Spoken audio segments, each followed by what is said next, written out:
This winter has been relatively mild thus far, with only one big snowstorm and one really big Arctic blast, producing mainly moderate drought-like conditions for most of the tri-state area, and creating challenges for those dealing in livestock.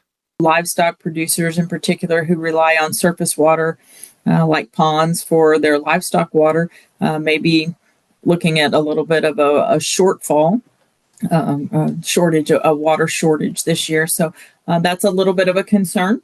Although dry conditions don't seem ideal for animals and plants, they're actually needed for crop planting so the fields don't get damaged by the heavy machinery. We want the soil conditions to be dry enough that we aren't causing compaction by driving over a saturated field.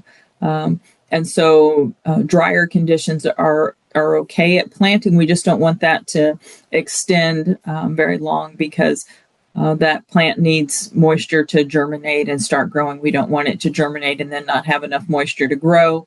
Aside from a lack of moisture, warm temperatures early in the season can also cause problems, particularly for forages and pastures, where farm animals can eat up that early growth too quickly before the foliage can establish a healthy foundation for summer.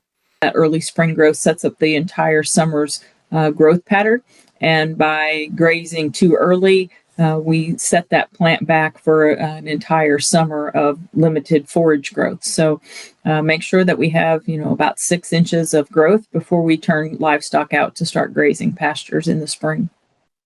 Even with all this going on, we're still expecting row crops to be planted in April, and farmers are already using anhydrous ammonia to prepare the fields. Conditions continue to remain dry. We'll start to see corn planting around the first part of April, which is the earliest that they can plant due to the crop insurance restrictions on planting date. And so early April is when corn will start going in the ground. I've seen several people putting on anhydrous ammonia to supply the nitrogen for their corn crop. And so that those applications are going on right now.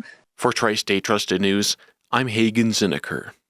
This Wednesday at the Adair County Extension Office in Kirksville, Tate will be doing private pesticide applicator training at 1 p.m. for anyone who wants to learn more.